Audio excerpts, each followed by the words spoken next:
Hey guys, so the new ban list is upon us, so I wanted to bring a tier list by the data video but for rogue decks only, and I'll do one for an overall meta tier list next week so that I can use the data from YCS Las Vegas. And before I continue, a big thanks to my sponsors as always. Thanks for using those discount codes for Yu-Gi-Oh supplies, and you can also check out Dragonrider Games for competitive online Yu-Gi-Oh tournaments if you don't have any locals around you.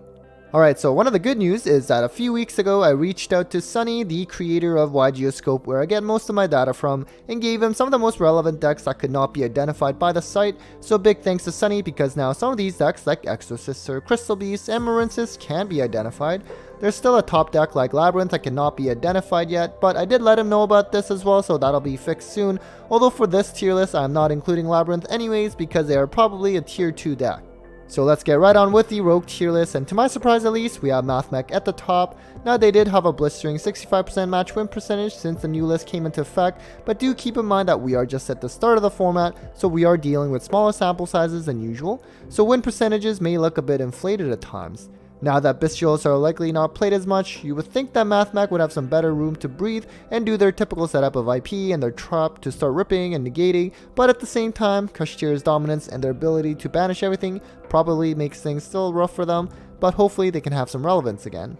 Next we have Drytron, which might have the potential to reach tier 2, but for now I think it's safe to identify it as rogue.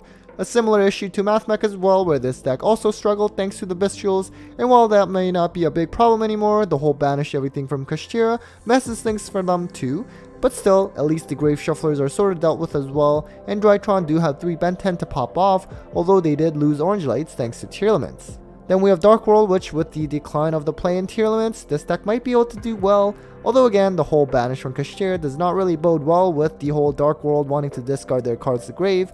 One of the popular decks in this game's history, it's at least cool to see Dark World seeing so much play still, although admittedly, not the most fun deck to sit through as they play Solitaire by themselves. Then we have Sky Striker, which again, similar issue as most decks that are going to be on here, but the decline in tier elements and the Bestials and Grave Shufflers is nice for this deck, but the deck does rely on getting spells to the grave, and that's kind of hard against Kashtira. Still, Sky Striker players are probably happier in this format than the last one, and this is usually a going second deck, so there's a lot of different fun board breakers to play in this format. Win percentage wise, still struggling as the deck has been in the last few formats.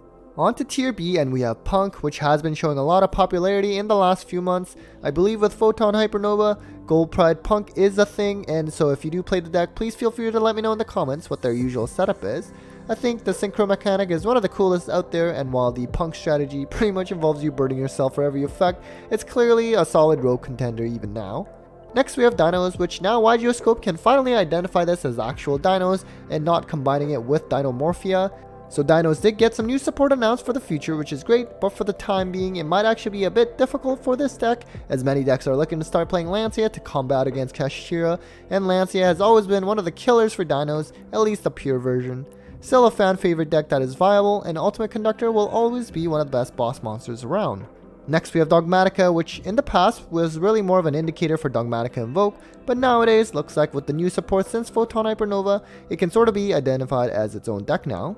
I don't really know too much about the pure Dogmatica strategy, but I've definitely played Dogmatica Invoked a lot, even as recently as last summer, and the Dogmatica package is very solid. That gets you an easy access to a pop and or monster negate, and has just been one of the most consistent packages out there.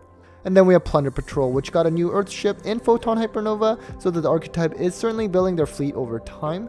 Typically, this deck has been paired with the Adventure Token Engine as its optimal build, and as a solid rogue choice that can give you a variety of different kind of negates, and as a unique gimmick of the pirates equipping to their ships to gain effects.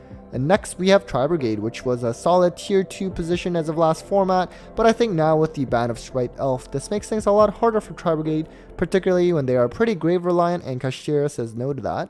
Its win percentage definitely was not great, but I'm sure there are many players that are going to try to make Tri Brigade Sprite be viable, so hopefully that works out. And then we have Hero, which typically ends up being one of the most played rogue decks, but I guess to start off this format, it's not as popular. A solid deck of course, but one of its advantages last format was that Dark Law as a walking Macrocosmos was very strong against the best deck in tier elements, but now the best deck is Kashtira, which has a walking Macrocosmos of their own, so it doesn't really hamper them at all. The initial rise in the play of Nibiru because of Kashtira can also hamper heroes, although I think players are realizing that Nibiru may not be as effective because of the rise in play of Ibli.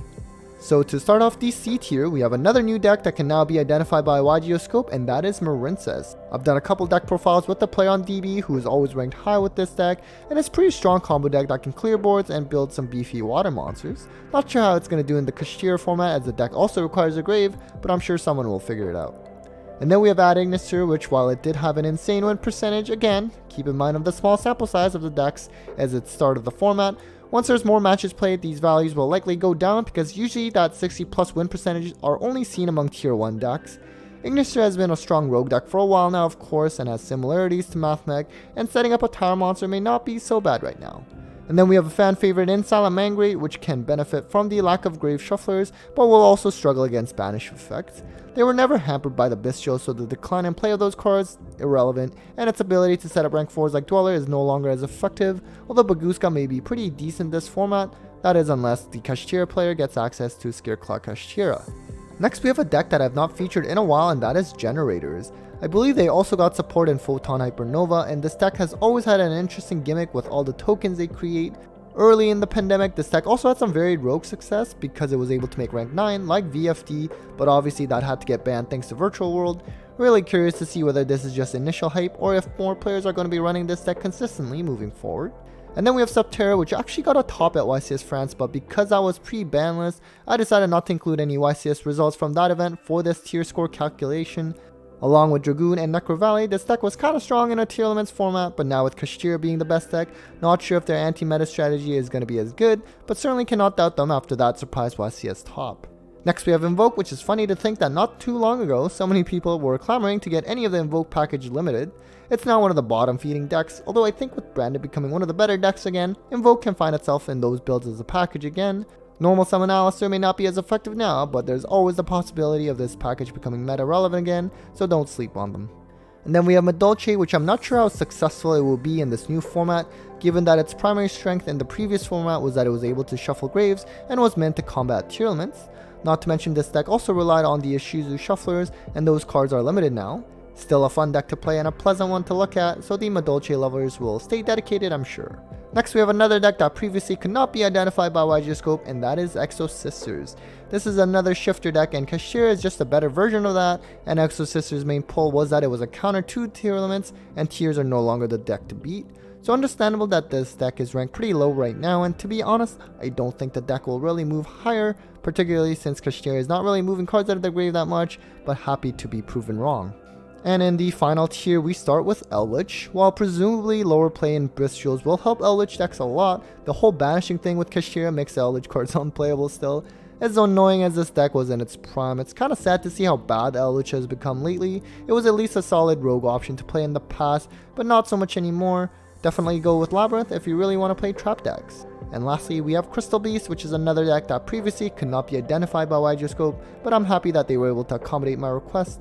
Sadly, Crystal Beasts are not doing so hot right now, and last format this deck was in a better spot because again, it was another anti-tier elements deck.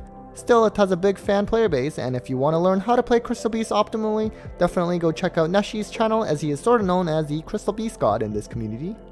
Alright guys, hope you enjoyed that tier list and hope it was helpful in giving you some options for rogue decks to play for this format. Again, I'll do another tier list by the data video on all decks next week after YCS Las Vegas.